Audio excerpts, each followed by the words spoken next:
بسم اللہ الرحمن الرحیم۔ سیدہ ام سلمہ رضی اللہ تعالیٰ عنہ فرماتی ہے میرا خامن ابو سلمہ میرا خامن تھا، میں اس کی گھر والی تھی، ہم دونوں میں بڑا پیار اور محبت تھا، بڑا ذوق اور شوق تھا۔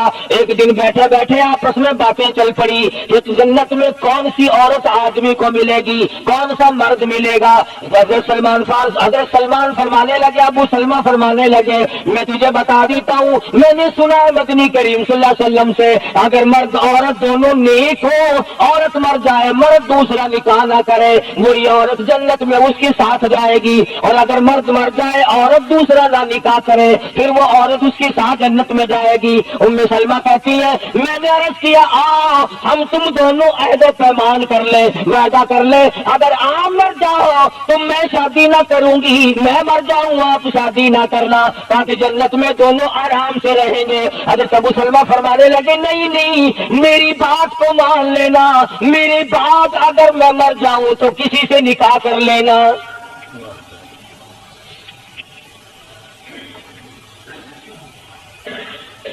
ام سلمہ رضی اللہ تعالیٰ عنہ فرماتی ہے اسلام لانے کے بعد ہمیں بڑی بڑی تکلیفوں سے دوچار ہونا پڑا، حبشے کی ہجرت کی، مدینے پاک کی ہجرت کی، میرا خامن بھی مسلمان تھا، میں بھی مسلمان تھی، لوگ آیا اس زمانے میں مسلمان تھے جب مسلمان بننا اپنے آپ کو انگاروں میں ڈالنا تھا، سروں اور تلواروں کے سامنے لا کے کھڑا کر دینا تھا، مصیبتوں کے پہاڑ ٹوٹ جایا کرتے تھے۔ قربان جاؤں ام سلمہ عورت ذات ہو کر تم نے کتنی نبھائی، تم نے کس احسن طریقے سے اپنے آپ کو سنبھالا۔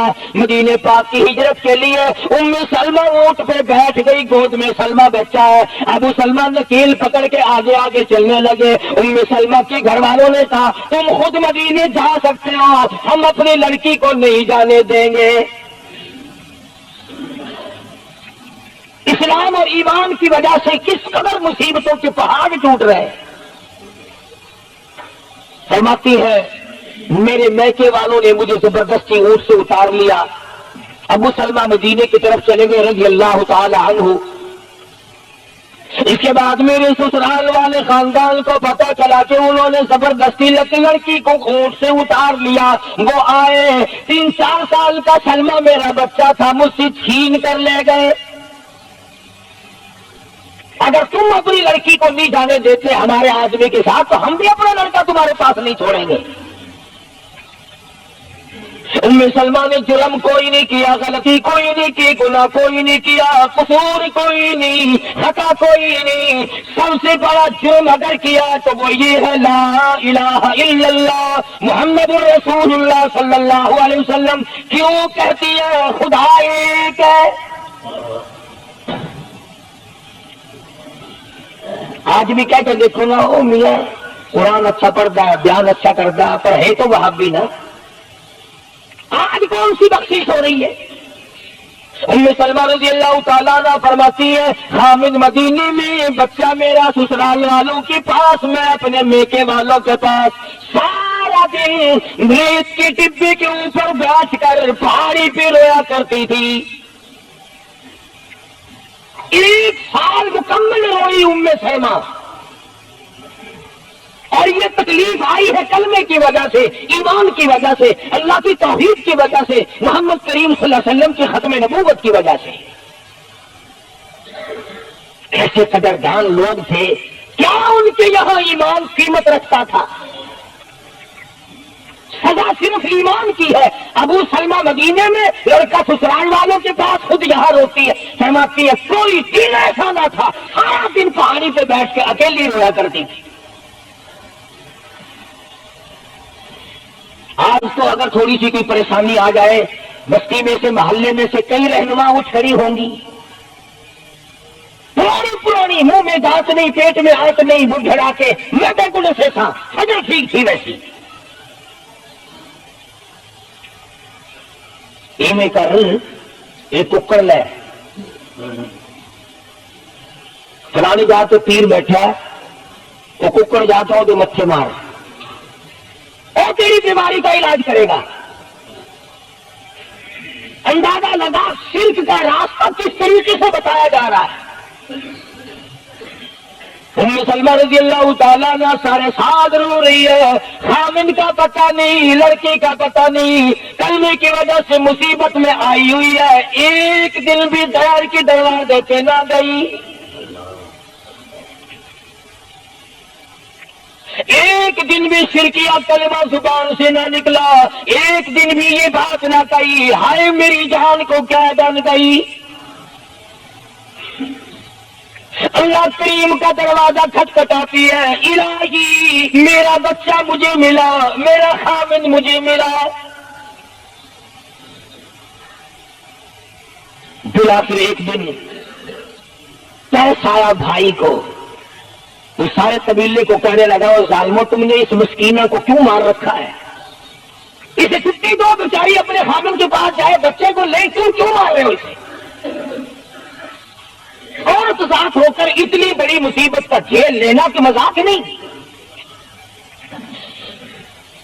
ایک ہمارے زمانے کی مستورات اور خواتین ہیں، کبھی جلوس نکالتی ہیں، کبھی کچھ کرتی ہیں، کبھی کچھ کرتی ہیں، لوگ اب کہہ رہے ہیں کہ جائز نہیں، ہم نے تو کہا کہ ہمیں تو پتہ نہیں جائز ہے کہ ناجائز ہے، تم نے ان کو آزادی دی ہے، تم نے ان کو استعمال کیا، تم نے ان کو بتایا کہ آؤ بی اے ایم میں پڑھو، یوں کرو، پھر تمہیں افسروں سے شادی ہو جائے گی، بڑے بڑے جرنیل تمہیں ٹکرا جائیں گے اور بڑے بڑے گھروں میں تمہاری شادیاں ہو جائیں گی، ورنہ کوئی وجہ نہیں کہ مسلمان عورت اپنی توہین کرائے یا وہ کسی قسم کے معاملات میں دخل اندازی کرے، یہ بھی تو آخر عورت ہے۔ سیدہ ام سلمہ رضی اللہ تعالیٰ نے اپنے بچے کو لے کر مدینے پاک کی طرف اکیلی روانہ ہوئی۔ ابھی کچھ سفر طے کیا تھا، ایک صحابی ملا، غلام ملا کالی کملی والے صلی اللہ علیہ وسلم کا، پوچھا ہے تو کون ہے؟ عورت نے جواب دیا میں ام سلمہ ہوں، خامن مدینے میں ہے، مدینے میں جا رہی ہوں، تیری ساتھ کوئی ہے؟ کہنے لگی اللہ کی ذات ہے بس۔ کیسا ایمان ہوگا؟ کہتی ہے میری ساتھ اللہ ہے، مائی ربی میرے ساتھ میرا رب ہے۔ صحابی نے مہار پکڑ لی، نکیل پکڑ لی، آگے آگے چلا، جہاں ٹھہرانا ہوتا اونٹ کو بٹھا کر اللہ والا درخت کی آڑ میں چلا جاتا، یہ نیچے اترتی، نماز ادا کرتی، ضروریات سے فارغ ہوتی، پھر سوار ہو جاتی، پھر وہ اونٹ کو اٹھا کر لے کے چلتا۔ سیدہ ام سلمہ فرماتی ہے رب ذوالجلال کی قسم میں نے اس جوان جیسا کوئی شریف نہیں دیکھا۔ آج تو لال دوپٹہ دیکھ کر کے اچھے بڈھے منہ کے آدمی کے منہ میں بھی پانی آ جاتا ہے، ذرا سا رنگین کپڑا دیکھا نہیں اور جناب گھوڑے کی طرح ہی ہوئی نہیں، اچھے والوں کو ڈوبتے دیکھا ہے۔ سیدہ ام سلمہ رضی اللہ تعالیٰ عنہا مدینے پاک میں مسجد قباء کے قریب پہنچی، اللہ والے نے بتا دیا تیرا خامن ابھی قباء میں ٹھہرا ہوا ہے، یہاں تیرا خامن ہے، چھوڑ کر پھر مکے واپس گیا۔ یعنی حضور اکرم صلی اللہ علیہ وسلم نے مکہ مکرمہ میں کچھ حالات کا اندازہ لگانے کے لیے بھیجا تھا، تو یہ کتنا سفر کیا ہے عورت کی وجہ سے کہ اکیلی ہے، کہیں پریشان نہ ہو، میں اسے پہنچا کر پھر واپس آؤں گا، پیدل کا سفر ہے۔ آج تو ایسا گیا گزرا وقت ہے، اگر رستہ بتانا پڑے تو 2 قدم اٹھ کر آدمی نہیں بتاتا، زبان نہیں ہلاتا، سر ہلاتا ہے گھڑی پکے کا، چٹان کی زبان نہیں ہلاتے لوگ، ادھر کو رستہ ہے، ادھر کو جاؤ، ادھر کو یوں جاؤ۔ غیرت کے ساتھ یہ ساری چیزیں آتی ہیں، جب غیرت اٹھ جاتی ہے نا، پہلے مردوں کے اندر سے غیرت نکل